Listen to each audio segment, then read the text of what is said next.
Good morning. My name is Indra Kumari and I'm lecturer at Regional College of Pharmacy.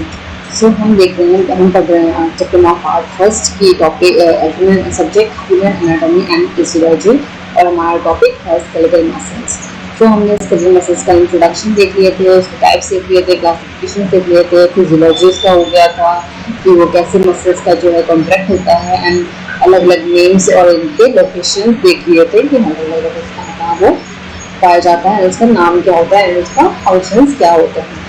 अब इसमें last topic है हमारा disorder of skeletal muscles. Disorder मतलब जो हमारे muscles होते हैं ना, अगर उसमें कोई डिजीज होती है या फिर उसकी कमी से या उसकी ग्रोथ नहीं हो पाती है या उनमें कोई न्यूट्रिशन की कमी होती है तो उसमें उसका जो डिजीज होता है उसको हम क्या बोलते हैं, उसको डिसऑर्डर्स बोलते हैं।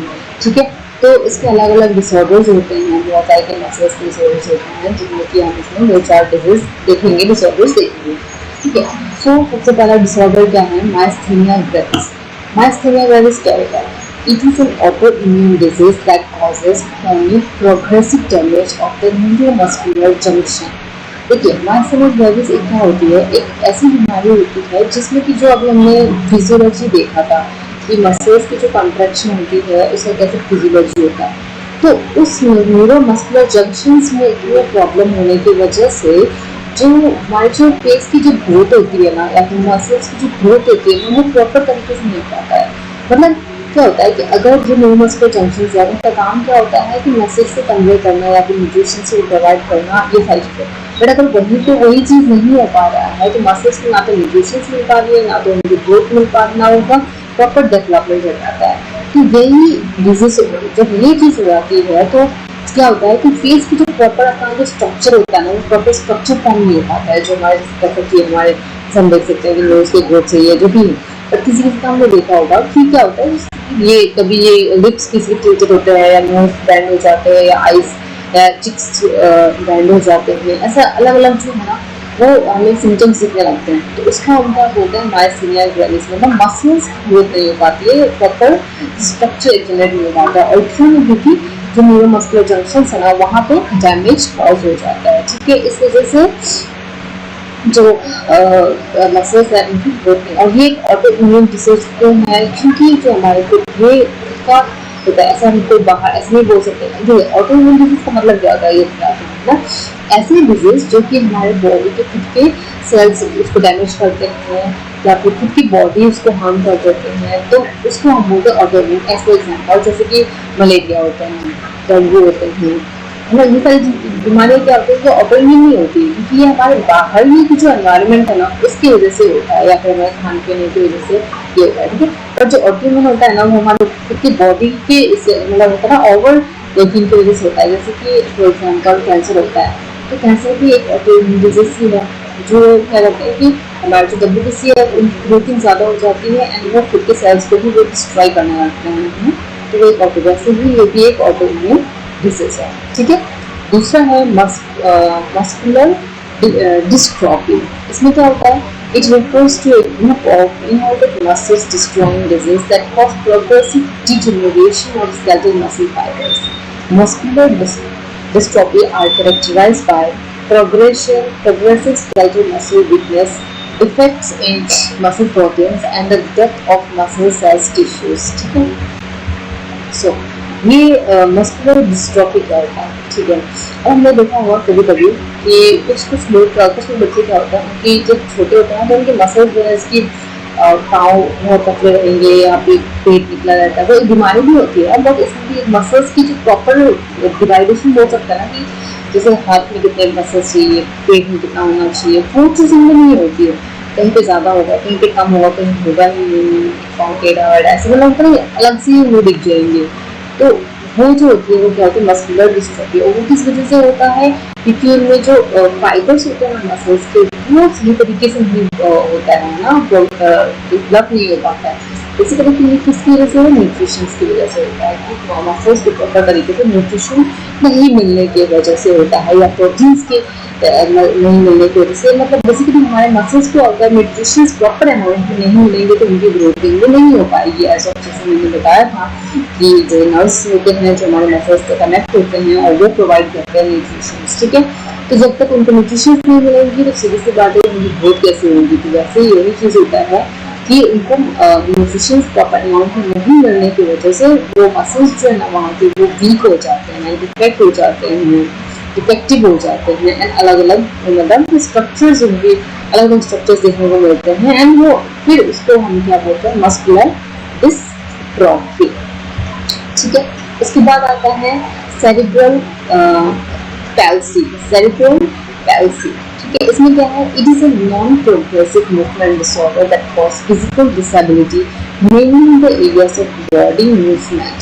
It is central motor dysfunction affecting muscle tone, posture and movement, resulting for permanent non-progressive defect or lesions of the immature brain.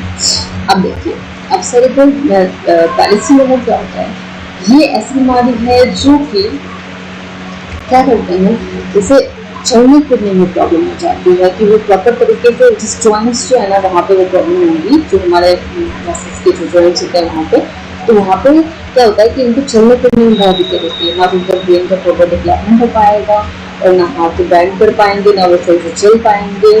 तो ये सारी क्या होती हैं, इनमें प्रॉब्लम्स होती हैं। ठीक है, उसके बाद आता है लास्टली फाइब्रोमाइलेगिया। फाइब्रोमाइलेगिया इसमें क्या होता है, it is a painful non articular rheumatic disorder that usually appears between the age of 25 to 50. The disorder affects the fibrous connective tissue components of muscles, tendons and ligaments. ठीक है, this is the fibrous connective tissue components of muscles, tendons and ligaments. ये हमारे कहाँ पे हो सकते हैं, problems with vision, इसमें क्या प्रॉब्लम हो सकती है, problems with vision, jawline, pure tender joints, nausea, urinary problems, skin problems, pain in muscles, fatigue, sleep disturbance, cognitive problems, memory problem, headache, dizziness, joint pain and morning stiffness, restlessness, leg syndrome. ठीक है, ये सारी जो अलग अलग symptoms है ना, ये सारी कब होंगी, जब फाइब्रोमाइलेगिया होता है। तो फाइब्रोमाइलेगिया जो है ना, ये ऐसे डिसऑर्डर्स होते हैं जो कि किसके कब से होती है, 25 के उम्र से ये चीज़ स्टार्ट हो जाती है। और ये क्यों 25 के बाद होती है, क्योंकि क्या होता है, जब हम ग्रोथ के फेज में होते हैं, जब हम छोटे होते चाइल्ड होते हैं, फिर हम एडल्ट होते हैं, तो हमारे जो बचपन की जो हम बोलते हैं ना कि अगर हम बचपन में जो हम खाना खाते हैं वो आगे जाके भी काम आता है, तो यही चीज़ होता है। अगर हम स्टार्टिंग से हमारे जो बच्चे होते हैं उनकी अगर न्यूट्रिशियस प्रॉपर डाइट अच्छी रखें तो ये जो बीमारियाँ नहीं होगी। बट जब हम उनकी डाइट अच्छी नहीं होती है, प्रॉपर तरीके से खाना नहीं खाते हैं, फास्ट फूड खाएंगे, तो फिर वो बीमारियाँ होती है 25 साल के बाद। 25 साल के बाद क्या होता है, मतलब मिड टाइम हो जाता है कि बचपन से लेकर 25 वो ग्रोथिंग फेज होती है 20 तक। उसके बाद धीरे धीरे क्या होता है, बॉडी ग्रोथ करना बंद कर देते हैं।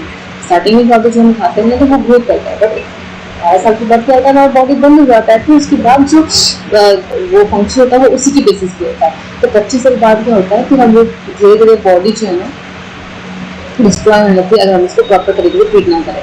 तो ये जो अलग अलग फंक्शंस है ना, ये जो दिख रहे हैं आपको सिम्टम्स, ये सिम्टम्स दिखने लगते हैं उसमें, जैसे कि आँखों का विजन प्रॉब्लम होना, कम दिखना, फिर फैटिंग मतलब थकान जैसे फील होना, नींद नहीं आना, कॉग्निटिव सोचने में दिक्कत होना, मेमोरी प्रॉब्लम्स, याद नहीं रहना, फिर सिर दर्द होना, डिजीनेस मतलब नींद जैसा आना, है ना, घबराहट होना, जॉ पेन, ये जबड़े दुखने लगते हैं, ये हाथ में दर्द होता है, ठीक है, मसल्स में दर्द होते हैं, नोज़िया हो जाती है, मतलब वॉमिटिंग जैसा फील होता है, स्किन में रैशेस होने लगते हैं, प्रॉब्लम्स होने लगते हैं विटामिन होने से, ठीक है। उसके बाद यूरिनरी प्रॉब्लम्स जिसमें निमोनिया होने लगता है, ठीक है, जॉइंट्स पेन होने लगते हैं, मॉर्निंग स्टिफनेस, घुटनों में दर्द, रेस्टलेसनेस, लाइक सिंड्रोम, ये सारे अलग अलग जो प्रॉपर्टीज है ये हमें मतलब प्रॉब्लम्स है ये सारे फेस करने पड़ते हैं अगर हम प्रॉपर तरीके से डाइट ना लें। इसलिए बोला जाता है कि जो हमारे डाइट्स हैं ना वो अच्छे रखने चाहिए और प्रॉपर सारे न्यूट्रिशंस जो होते हैं, जितने विटामिन होते हैं, मिनरल्स होते हैं, ये हमें क्या करना होता है, बच्चों को देना होता है ताकि जो ग्रोथ है और डेवलपमेंट है वो अच्छे तरीके से हो पाए। बोन्स की भी, क्योंकि बोन से रिलेटेड भी बहुत सारी बीमारियाँ होती हैं ना, और मसल्स की भी ग्रोथ अच्छी हो और प्रॉपर तरीके से वो ग्रोथ करता है एंड वो ये करता है मतलब ग्रोथ करता है।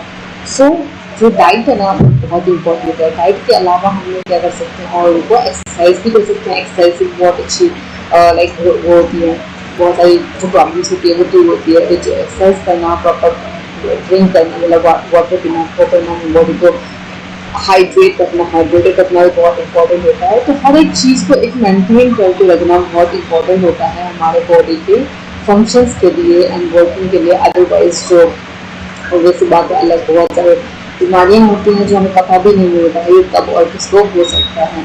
इसलिए हमें इन चीज़ों को जो है मेंटेन करके रखने का काम करना चाहिए। सो स्केलेटल मसल्स के टॉपिक तो ऑलमोस्ट ओवर हो गए। हमने इनके इंफेक्शंस एंड टाइप्स सारी चीज़ देख ली हैं, क्लासिफिकेशंस भी देख ली एंड के क्या क्या डिसऑर्डर्स होते हैं वो देख ली हैं। सो ये टॉपिक खत्म हुआ। So thank you.